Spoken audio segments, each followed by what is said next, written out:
ओम Sai Ram. Shrimad home remedies में आपका स्वागत है और हम आपको बताएंगे श्री साई सचित्र का 20वां अध्याय। हेमाड पंडित ने लिखा है और साई सचित्र के बारे में कहा गया है कि जो कोई भी साई सचित्र पूरा 51 अध्याय पढ़ लेता है उसके सारे कष्ट दूर हो जाते हैं, सारे पापों से मुक्ति हो जाता है, उसके सारे काम बनने लगते हैं। साई सचित्र के 20वें अध्याय में श्री काका साहेब की नौकरानी द्वारा श्री दास गणों की समस्या का विलक्षण समाधान, अद्वितीय शिक्षा पद्धति और ईशोपनिषद की शिक्षा दी गई है।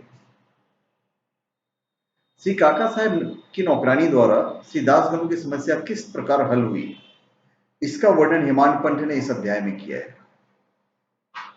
प्रारंभ में मैं आपको बता देता हूं, श्री साई मूलतः निराकार थे, परंतु भक्तों के प्रेमवश में साकार रूप में प्रकट हुए। माया रूपी अभिनेत्री की सहायता से इस विश्व की बृहद नाट्यशाला में उन्होंने एक महान अभिनेता के सदृश अभिनय किया।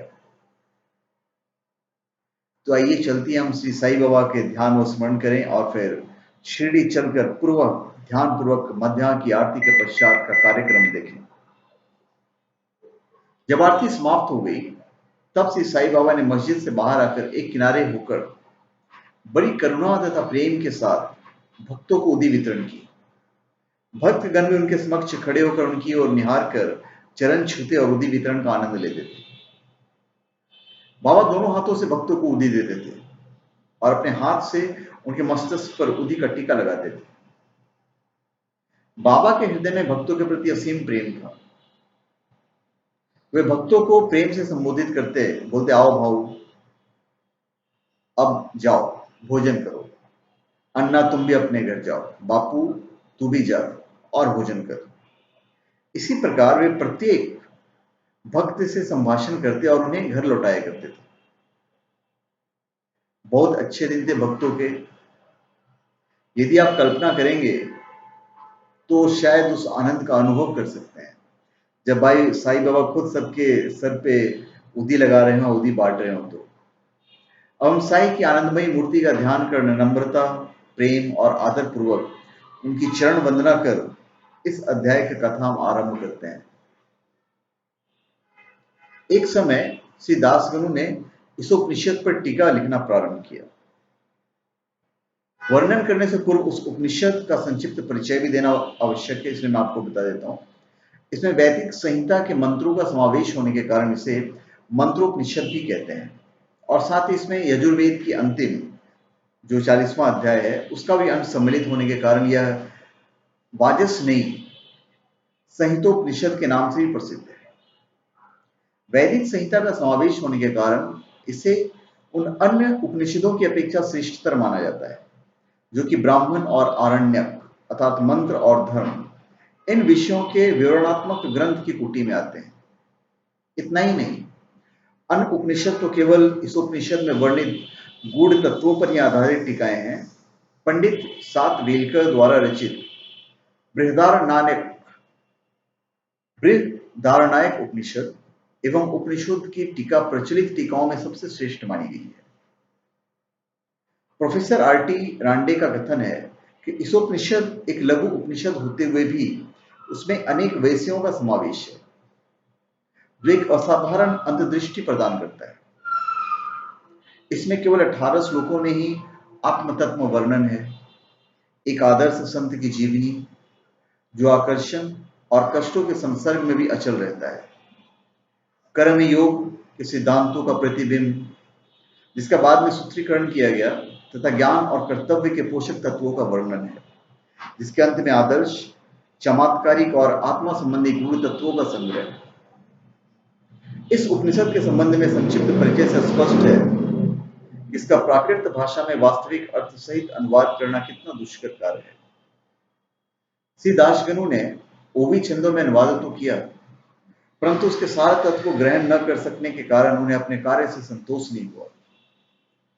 इस प्रकार असंतुष्ट होकर उन्होंने कई अन्य विद्वानों से शंका निवारण परामर्श किए और वाद विवाद भी किया, परंतु समस्या पूर्ववत जटिल ही बनी रही और संतोषजनक भावार्थ करने में कोई सफल न हो सका।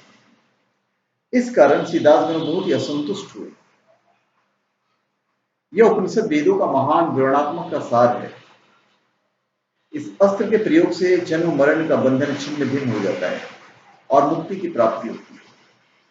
अतः श्री दासगुरु को विचार आया कि जिसे आत्म साक्षात्कार हो चुका हो, केवल वही इस उपनिषद का वास्तविक अर्थ कर सकता है। जब कोई भी उनके शंका का निवारण न कर सका, तो उन्होंने शिरडी जाकर साईं बाबा के दर्शन करने का निश्चय किया। जब उन्हें शिरडी जाने का शुभ अवसर प्राप्त हुआ, तो उन्होंने बाबा से भेंट की और चरण वंदना करने के पश्चात उपनिषद में आई हुई कठिनाइयां उनके समक्ष रखकर उनसे हल करने की प्रार्थना की। साईं बाबा ने आशीर्वाद देकर कहा कि चिंता करने की कोई आवश्यकता नहीं, इसमें कठिनाई क्या है। जब तुम लौटोगे तो विल्ले पार्ला में काका दीक्षित की नौकरानी तुम्हारी शंका का निवारण कर देगी। उपस्थित लोगों ने जब ये वचन सुने तो सोचने लगे कि बाबा केवल विनोद कर रहे हैं, और कहने लगे क्या एक अशिक्षित नौकरानी भी इस जटिल समस्या का हल कर सकती है। परंतु दासगणों को तो पूर्ण विश्वास था कि बाबा के वचन कभी असत्य नहीं हो सकता, क्योंकि बाबा के वचन तो साक्षात ब्रह्म वाक्य ही है। बाबा के वचनों से पूर्ण विश्वास करके वे शिरडी से विल्ले पार्ला में पहुंचकर काका दीक्षित के यहाँ ठहरे। दूसरे दिन दासगणों सुबह की मीठी नींद का आनंद ले रहे थे, तभी उन्हें एक निर्धन बालिका की सुंदर गीत का स्पष्ट और मधुर स्वर सुनाई पड़ा। गीत का विषय था, एक लाल रंग की साड़ी वो कितनी सुंदर थी, उसका जरी का आंचल कितना बढ़िया था, उसके छोर और किनारे कितने सुंदर थे, इत्यादि इत्यादि। उन्हें वो गीत अति रुचिकर प्रतीत हुआ। इस कारण उन्हें बाहर आकर देखा कि यह गीत एक बालिका नाम्या की बहन, जो काका साहब दीक्षित की नौकरानी है, वो गा रही है। बालिका बर्तन मांज रही थी और केवल एक फटे कपड़े से तन ढके हुए। इतनी दरिद्र परिस्थिति में भी उसकी प्रसन्न मुद्रा देखकर श्री दासगणु को दया आ गई, और दूसरे दिन श्री दासगणु ने श्री एमबी प्रधान से उन निर्धन बालिका को एक उत्तम साड़ी देने की प्रार्थना की।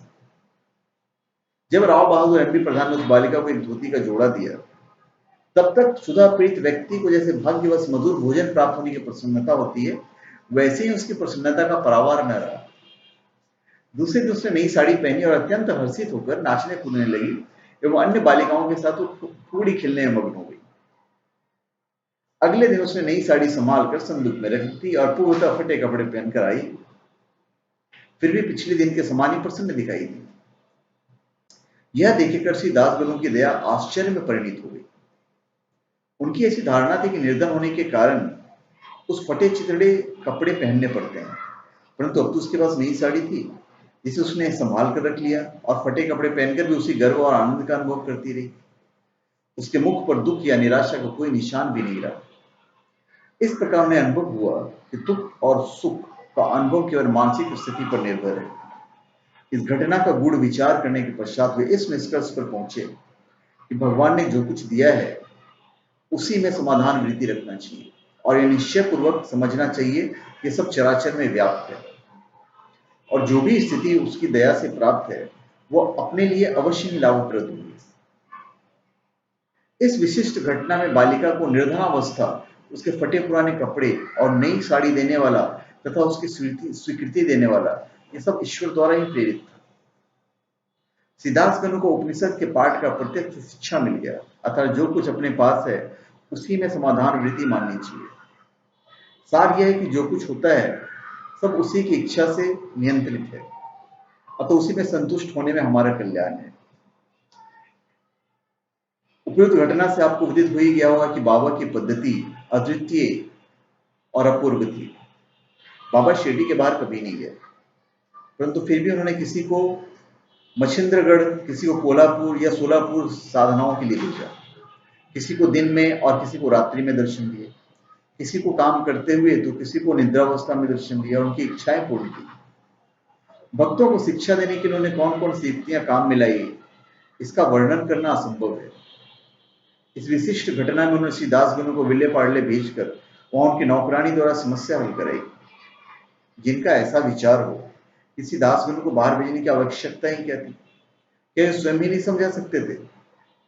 उनसे मेरा कहना है कि बाबा ने उचित मार्ग ही अपनाया, अन्यथा श्री दासगणु किस प्रकार एक अमूल्य शिक्षा उस निर्धन नौकरानी एवं उसकी साड़ी द्वारा प्राप्त करते, जिसकी रचना स्वयं साईं ने की थी। ईशोपनिषद के मुख्य देन निधि शास्त्र संबंधी उपदेश है। हर्ष की बात है कि उस उपनिषद की नीति निश्चित रूप से आध्यात्मिक विषयों पर आधारित है, जिसका इसमें वृहत रूप से वर्णन किया गया है। उपनिषद का प्रारंभ यहीं से होता है कि समस्त वस्तुएं ईश्वर से ओतप्रोत है। यह आत्मविषयक स्थिति का भी एक उप सिद्धांत है, और जो नीति संबंधी उपदेश उसे ग्रहण करने योग्य है वह यह है कि जो कुछ इस कृपा से प्राप्त होती है उसमें ही आनंद मनाना चाहिए और दृढ़ भावना रखनी चाहिए कि ईश्वर ही सर्वशक्तिमान है और इसीलिए जो कुछ उसने दिया है वही हमारे लिए उपयुक्त है। यह भी उसमें प्राकृतिक रूप से वर्णित है कि पराये धन की तृष्णा की प्रवृत्ति को रोकना चाहिए। सारांश यह है कि अपने पास जो कुछ है उसी में संतुष्ट रहना है, क्योंकि यही ईश्वर की इच्छा है। चरित्र संबंधी द्वितीय उपदेश यह है कि कर्तव्य को ईश्वर इच्छा समझते हुए जीवन व्यतीत करना चाहिए, विशेषतः उन कर्मों को जिनको शास्त्र में वर्णित किया गया है। इस विषय में उपनिषद का कहना है कि आलस्य से आत्मा का पतन हो जाता है और इस प्रकार निरपेक्ष कर्म करते हुए जीवन व्यतीत करने वाला ही अकर्मण्यता के आदर्श को प्राप्त कर सकता है। अंत में कहा गया है कि जो सब प्राणियों को अपना ही आत्मस्वरूप समझता है तथा जिसे समस्त प्राणी और पदार्थ आत्मस्वरूप हो चुके हैं, उसे मोह कैसे उत्पन्न हो सकता है। ऐसे व्यक्ति को दुख का कोई कारण नहीं हो सकता। सर्वभूतों में आत्मदर्शन न कर सकने के कारण भिन्न भिन्न प्रकार के शोक, मोह और दुखों की वृद्धि होती है। जिसके लिए सब वस्तुएं आत्मस्वरूप बन गई हो, वो अन्य सामान्य वस्तुओं का छिद्रान्वेषण क्यों करे। तो धन्यवाद। हमने आपको यह अध्याय खत्म किया, 20वां अध्याय। आपका हमारे चैनल पर स्वागत है। आप हमारे चैनल पे सब्सक्राइब करें और अपनी कमेंट दीजिए और ये वीडियो को शेयर जरूर कर दीजिएगा। धन्यवाद।